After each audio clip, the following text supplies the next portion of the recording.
واحنا قاعدين في سهرة بنتفرج على اي حاجة في التلفزيون، سواء معانا حد او مش معانا حد، دايما محتاجين حاجة ناخدها كسناك. انا عن نفسي يعني بتكلم عني، انا بحب اعمل كده، بحب يبقى معايا سناك كده وبحب اروق نفسي وادب فيه. جبت لكم النهارده نوعين من السناك، لقيتهم في السوبر ماركت. هندب فيهم. اول واحد اسمه ناتشيتو، وعبارة عن ناتشوز، ومعاه الكاب بتاع الصوص.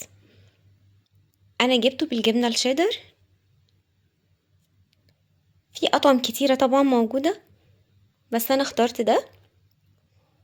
والسناك التاني اسمه سناك ديب، وده عبارة عن شيبسي بقى، مش ناتشو، ومعاه برضو الكاب بتاعه. انا جبته بالجريلد تشيكن، وهو سبايسي شوية. هنبتدي الاول بالناتشيتو. هم عاملين فتحة للصوص، للكاب بتاع الصوص، وفتحة تانية للناتشو. بصوا بتتفتح، يعني انا عجبتني الفكرة بصراحة قوي. مش محتاجة تجيب اطباق بقى، يعني تستخدم العلبة نفسها. والمكان التاني المربع ده للناتشو.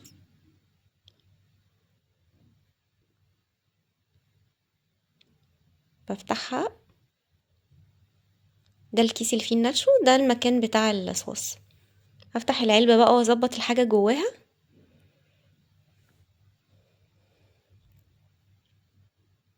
ده الكب بتاع الجبنة.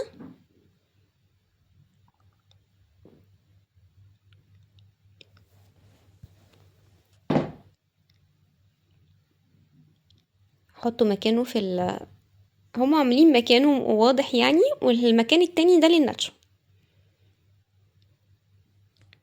طبعا انا اسفة جدا ان انا بعمل الصوت بالطريقة دي، بس انا بعد ما سجلت للأسف لقيت الصوت مش موجود اما جيت انزل الفيديو، فاضطريت ان انا اعمله بالطريقة دي.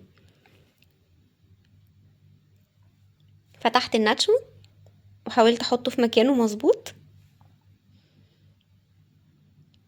على قد ما اقدر يعني.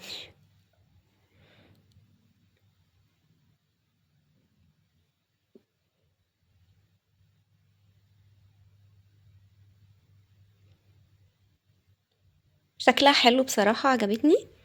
تعالوا ندوق بقى الناتشو لوحده. وهنا بقول انه عادي جدا، طعمه فلات، ما فيهوش اي طعم، يعني هو معتمد على الطعم اللي جاي من الصوص. فبدأت في الجبنة، بقول ان الجبنة الصوص بتاعها تقيل.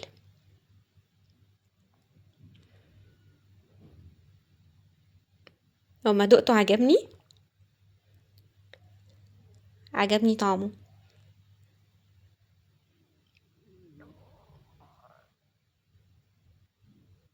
حلو قوي، بقول انها فكرة حلوة، وشكلها كمان حلو لأي سهرة،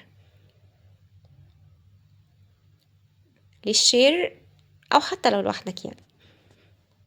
التاني بقى النوع التاني اللي هو سناك ديب. انا جبته زي ما قلت بالجريلد تشيكن، وهو سبايسي شوية.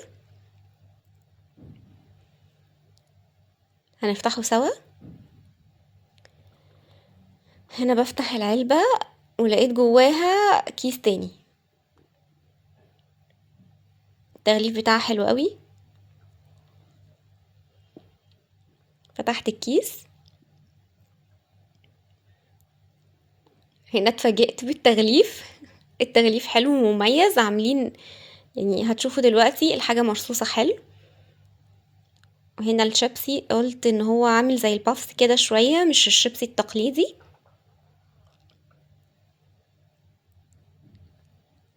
ومعاه الصوص بتاعه محطوط في المكان بتاعه جاهز، مش محتاج تعمل اي مجهود. افكار حلوة والله يا جماعة. هنا بشمه، بقول ان ريحته لا، ريحة فراخ فعلا. وفتحت الصوص بتاعه، وهدوق طبعا الاول الشيبسي لوحده. عجبني شكله.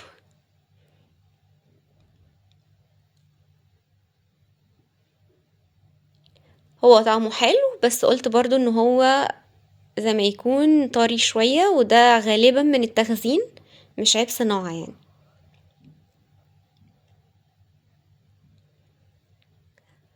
هدب بقى في الصوص.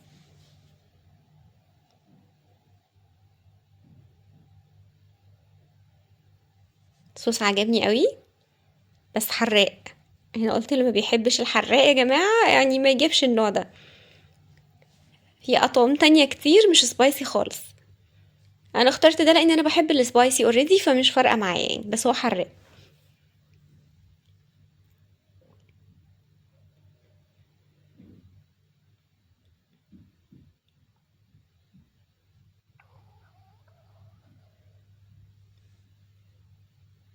انا عملت غلطة وحطيت الشيبسي في الصوص مرة تانية، وده غلط طبعا، المفروض هي مرة واحدة وبس. بس انا كده كده اللي هاكله لوحدي يعني. بوريكم النوعين جنب بعض والاتنين بصراحة احلى من بعض. افكار حلوة وجديدة.